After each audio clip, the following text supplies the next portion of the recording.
ఏమిటిది? రోజా డార్లింగ్, ఇంకా చూపుల దగ్గరే ఉన్నావా? చా చా చా చా చా చా. ఏమీ బాగోలేదు. కమాన్. వదలండి భార్గవ, ఇదే పని నేను చేశానని కోపంతో నా చెంప పగలగొట్టారా? నేనలా మీ మీద చేయి చేసుకోలేను. అందుకే నేను మీకు నమస్కారం చేస్తున్నాను. మీరు వెళ్ళిపోండి. రాజశేఖర్ మీద కక్ష సాధించాలనుకుంటే ఇలా కాదా? ఆ పని మీరు చేస్తానంటే నేను సాయపడతాను. రాజశేఖర్ మీద నీకెందుకు పగ? ఆ పరమ నీచుడే మా నాన్నగారు చనిపోవడానికి బాధ్యుడు. నీ తండ్రి పేరు? జనార్దన్ రావు. రోజా, మీ నాన్న అడ్డం పెట్టుకుని ఏ వ్యక్తిని రాజశేఖరం హంతకుని చేశాడో ఆ ఠాగూర్ నా కన్న తండ్రి. అవును రోజా, ఆయన జైల్లో చనిపోయే ముందు జనార్దన్ రావు కూతురు ఎక్కడున్నా వెతికి ఆమెకింత మేలు చేయమని కోరాడు. మేలా? ఆ పని నువ్వు చేయలేవు. అది అనుకున్నంత సులభము కాదా? నా జీవితం నాశనమైంది. నా మేలు కోరితే రాజశేఖర్ మీద పగ సాధించా. ఈ అభాగ్యరాలు నీకు రుణపడి ఉంటుంది. వాడు ఎంత చూసి నీ తండ్రి ఆత్మకు శాంతి కలిగిస్తాను.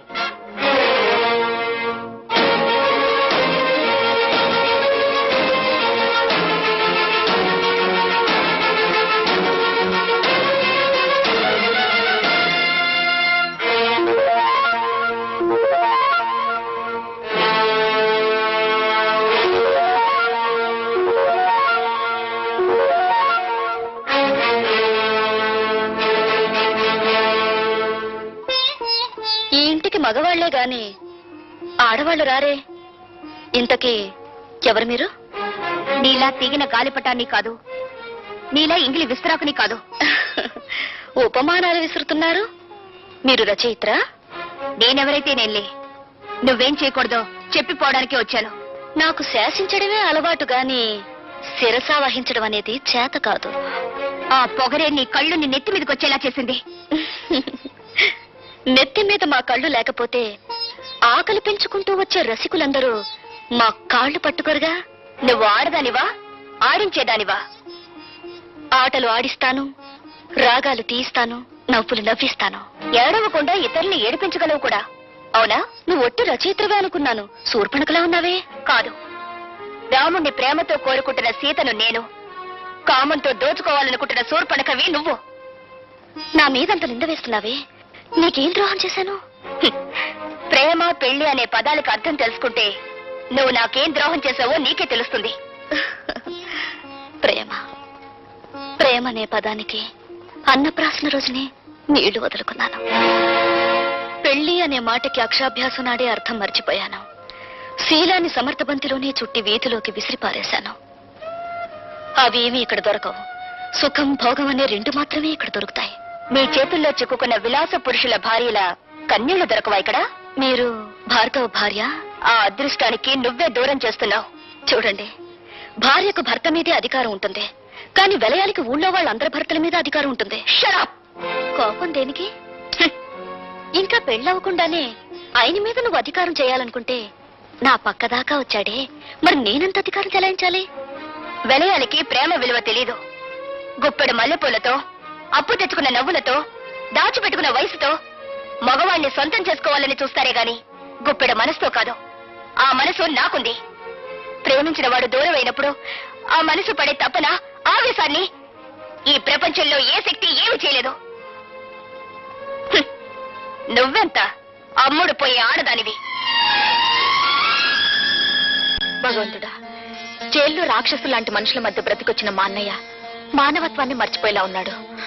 మళ్ళీ మంచి మనిషి కావాలని దీవించు స్వామి.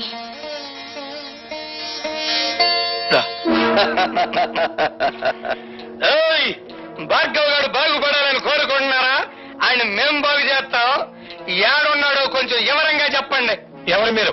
ఖాళీగా ఉన్నప్పుడు కళ్ళు, రెచ్చిపోయినప్పుడు రక్తం తాగేవాళ్ళం. అంతేకాదు, శీలాలు దయటం మా హాబీ. ఒళ్ళనే ఉంది. చూడు, భార్గవ్ ఎక్కడున్నాడో చెబితే నష్టపోయేది మీరేనా చోటలారా? సవట్లంటున్నాడు అన్నాడా? బ్యాటరీ మంచి పవర్ లో ఉన్నట్టుంది. కొడుకుని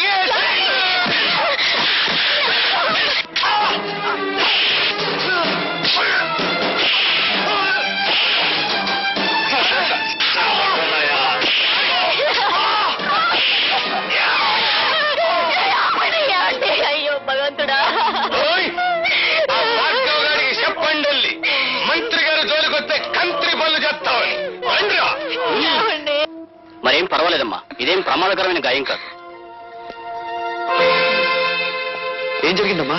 ఆ దాసుగారు మనుషులు వచ్చి... వద్దు పద్మ, జరిగిందేమిటో తెలిస్తే వాడు ప్రాణాల మీదకి తెచ్చుకుంటాడు. జరిగిందేమిటో నాకు తెలిసిపోయిందిరా. ఇక జరగాల్సింది రాజశేఖరానికి తెలియజేస్తాను. తమ్ముడు,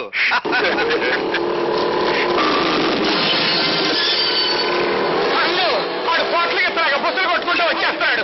దాసు, వాడు లోపలికి రాకుండా ఒళ్ళు హోలంచే అన్న తమ్ముడు.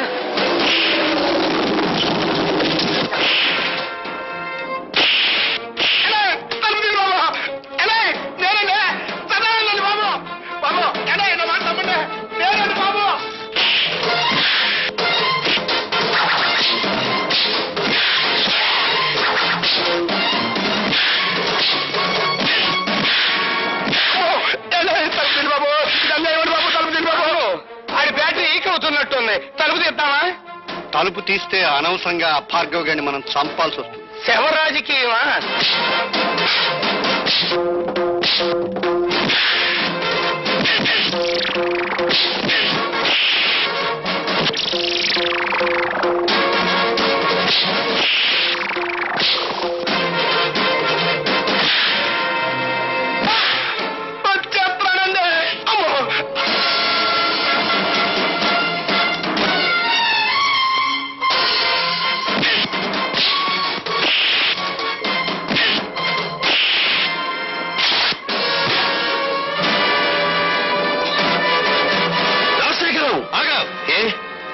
ప్రాణాలు తీసే నీకు ప్రాణభీతి పుట్టుకొచ్చిందా?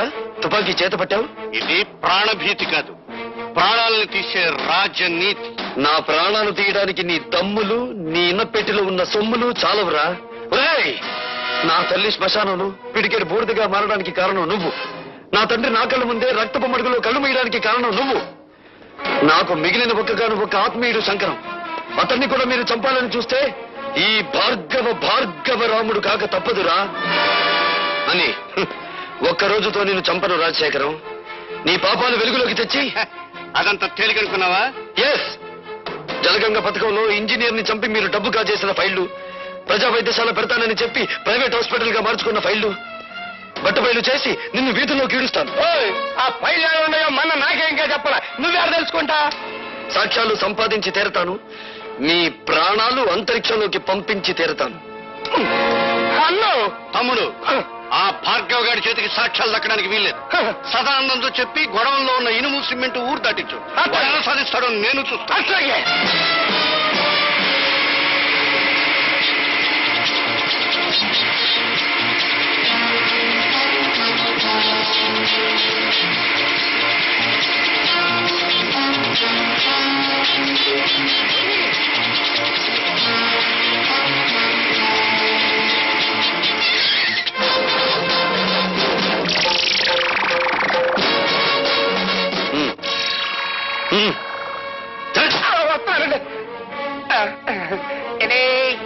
ఏంటండి పిచ్చిగాడిద, ఊరు దాటించాల్సింది శవాల్ని గాని సాక్ష్యాల్ని కాదురా.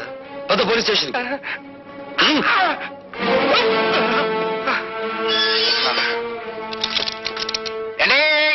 ఇదేం బాగాలేదండి. నోర్మై, నన్ను సెల్లో మూసేసి నోరు మూయమంటారేటండి? ఎంత తిరిగి నేను ఎప్పుడు చూడలేదండి. అండి, పోల్ మినిస్టర్ గారి దగ్గర నుంచి అయ్యి ఉంటది.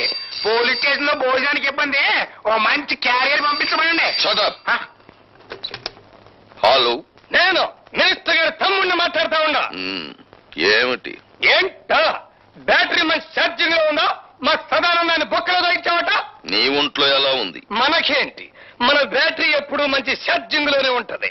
ఛార్జ్ షీట్ ఎప్పుడు పెడదావా, నువ్వెక్కడ దొరుకుతావా నేను ఎదురు చూస్తున్నాను. మినిస్టర్ గారి తమ్ముడితో మాట్లాడుతున్నానని జ్ఞాపకం పెట్టుకో. 10 ఏళ్ల క్రితం రాజుల రోజులు నడిచేయి, ఇప్పుడు రాజకీయాల రోజులు నడుస్తున్నాయి. అధికారం మాది, సొమ్ము మాది, సోకు మాది, శిక్ష కూడా మీదే. అబ్బా ఇసిగిత్తమాహవయ్యా. సదానందాన్ని వదిలేస్తావా? మొన్న చేత టెలిఫోన్ లో మాట్లాడించమంటావా? నువ్వెవరితో మాట్లాడినా వాడు 7 చువ్వలు దాటి రాడు. Put off the telephone. నీ బ్యాటరీ ఈక్స్ లేకపోతే నేను మినిస్టర్ గారి తమ్ముడినే కాదు. ఏమన్నాడ్రా? జంజమాస చెంచనాకి ఫోన్లో మాట్లాడిన తర్వాత తమ్ముడు గారి పేసు చీటపకాయలా. నేను డైరెక్ట్ గా ఫోన్ చేస్తే దాన్ని రికార్డ్ చేసి పార్టీ ప్రజలు పంపిస్తాడేమో భయంతో నేను ఫోన్ చేయమన్నాను. నే కాబట్టి సరిపోయింది. అదే నువ్వైతేనా ఆడు దులిపిన దులుపుడికి ఒళ్ళు సిర్రెక్కి ఫైనల్ గా బోనెక్కేవాడికి. ఇప్పుడు ఎలా రా సదానందాన్ని బయటికి తీసుకురావాలి కదా. నన్ను ఒక శీలం లేని ప్లాన్ చెప్పమంటావా? చెప్పు. శాంతి దూత అన్నదాత అయిన సదానందాన్ని అన్యాయంగా అరెస్టు చేసినందుకు గొప్ప ఊరేగింపు తీయిస్తా. అబ్బా ఊరేగింపులు ఉన్న రోజులు కావురా ఇవి. అన్నోయ్ శాంతంగా వెళ్తున్న ఊరేగింపులో దాసుగాడి మనుషుల్నెట్టి కొట్లు పగలగొట్టిస్తా. అబ్బా మీ లెవెల్ కి కొట్లు బడ్డీలు బద్దలు కొట్టితే బాగుండదండి. ఆడవాళ్ళని తీసుకెళ్లి శిలాలు దోసేయాలి. అది మన లెవెల్. ఏంది రోయ్ నీ బ్యాటరీ ఛార్జింగ్ మొదలయ్యట్టుంది. అబ్బా విషయానికి రండిరా. ఇంకా ఎస్ఐ అంది. ఇన్నల్లర్లు జరగటానికి డీసీపీ గాడే కారణమని ఆడ శబ్ద మూలంగా నిన్ని ప్రాణాలు పోయినాయని మనం గొడవ చేస్తాం. అప్పుడు ఆడుద్యోగం కోరికల్ని పీకినట్టు పీకేస్తారు. నిజమే, కానీ వాడి పగ పెట్టుకుని పాత ఫైన్ జరిగాడు కదా. పాత ఫైళ్ళ అంటే మనం డబ్బు దుబ్బేసిన అడ్డ రోడ్డు తూరు ఫైళ్ళ. అదొక్కటే కాదురా, ప్రజా వైద్యశాల అని ప్రభుత్వ అప్లికేషన్లో రాసి ప్రైవేట్ గా దాన్ని నడుపుకుంటూ లక్షలు సంపాదించి కోటీశ్వరుడు వాడు నిరూపించాడంటే ఈ 20 సంవత్సరాల్లో మనం సంపాదించిన డబ్బంతా వడ్డీ పెనాల్టీతో సహా ప్రభుత్వానికి కట్టాలి. అసలు ఈ దెబ్బతో ఆడు ఉద్యోగం ఊడిపోతుంటే ఆడించేసేస్తాడండి. అంతగా అవసరమైతే మా అయ్యకి కబురు చేయండి, మింగేస్తాడు. జం జమాస చం చనాకి ఆనందం. Police DCP Rajasekharam DCP police జులు.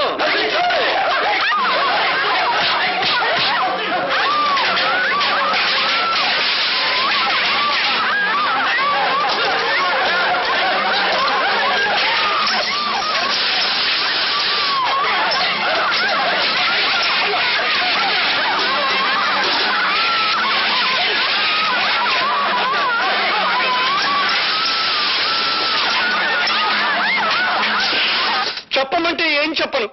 నా గుండెల్లో ఆవేదన రగిలిపోతుంది. నా బిడ్డలకి అన్యాయం జరిగిపోతుంది. నా ప్రజలకి ఆకలి మిగిలిపోతుంది. ఊరుకోవడం ఇప్పుడే అడిగితే ఏం లాభం? పోయిన శీలాలు ప్రాణాలు తిరిగి వస్తాయా? ఇదిగోండి దీనికి అంతటికి కారణం ఆ డీసీపీ గారే. వాళ్ళకంటే స్వచ్ఛమైన మా సదానందాన్ని మూసేశాడు. అది గట్టిగా రాయండి. అక్కడికి నేను చెప్పాను, అయ్యా ప్రతాపరావు గారు, సదానందం అంటే పేద ప్రజలకి ప్రాణం, తిరగబడితే అతనికి ప్రాణాలు ఇస్తారో తీస్తారో తెలీదు అని. ఇంతకీ నిర్ణయం ఏమిటండి? ఆ డీసీపీని డిస్మిస్ చేయకపోతే నేను నా మంత్రి పదవికి రాజీనామా చేస్తాను. ఏమిటి మీ సమాధానం? కాల్చి చంపుతున్న వాళ్లే కన్నీళ్లు పెడుతుంటే సమాధానం ఏం చెప్పాలి సార్? రాజశేఖరం గారు రాజీనామా చేస్తారట. రాజకీయ నాయకులు అలా బెదిరిస్తారే తప్ప రాజీనామా చెయ్యరు సార్. మిస్టర్ ప్రతాపరావు, వాళ్ళ స్వవిషయాలు మాట్లాడే హక్కు మనకు లేదు. వెంటనే సదానందాన్ని వదిలిపెట్టండి. గొలుసులు కట్టిన కుక్కలను వదిలిపెట్టొచ్చు గాని బోనుల్లో బంధించిన పులులను వదిలిపెట్టకూడదు sir. I don't want any argument. Do as I say. Certainly I will obey your orders. కానీ 24 గంటల్లోగా సదానందాన్ని, అతని వెనకాల ఉండి అల్లర్లు సృష్టిస్తున్న ఆ పెద్ద మనుషులిద్దరిని అరెస్ట్ చేస్తాను. Or else I will resign. అది అమ్ము నన్నేం చేయకు, అసలే పచ్చాకండి. లుచ్చలాగా వాక్కు. చెప్పేది విను. ఇదిగో ఈ క్యాసెట్ తీసుకెళ్లి ఆ రాజశేఖరానికి ఇవ్వు. దండాలండి బాబు. ఎందుకంత గేదె పెట్టలాగా ఎండో నడుస్తావు? ఇప్పుడు నీ లెవెల్ సిటీ మొత్తం మోగిపోతా ఉంది. మోగిపోతానే ఉంది. అంటే 24 గంటల లోపు మళ్ళీ మన అందరినీ మూసేస్తానని ఆ డీసీపీ పోలీసు వాళ్ళ మీటింగ్ లో తొడగొట్టి మరీ చెప్పాడంటండి బాబు. తొడగొట్టిన పడగొట్టడం మనకు అలవాటే కదా.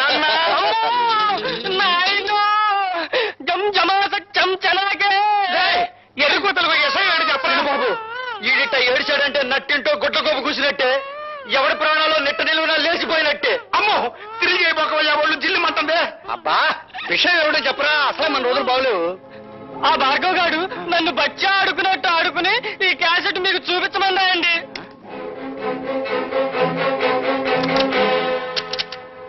దుష్ట చతుష్టయానికి దుష్టాభివందనాలు. అన్నో మంచి పవర్ఫుల్ తెలుగు మాట్లాడుతా ఉన్నాడు. ఇది తెలుగుదేశం మనిషా? నిజమే, కానీ వాడి పగ పెట్టుకుని పాత ఫైన్ జరిగాడు కదా. పాత ఫైళ్ళ అంటే మనం డబ్బు తుప్పేసిన అడ్డ రోడ్డు తూరు ఫైళ్ళ. అదొక్కటే కాదురా, ప్రజా వైద్యశాల అని ప్రభుత్వ అప్లికేషన్లో రాసి ప్రైవేట్ గా దాన్ని నడుపుకుంటూ లక్షలు సంపాదించి కోటీశ్వరుడు వాడు నిరూపించాడంటే ఈ 20 సంవత్సరాల్లో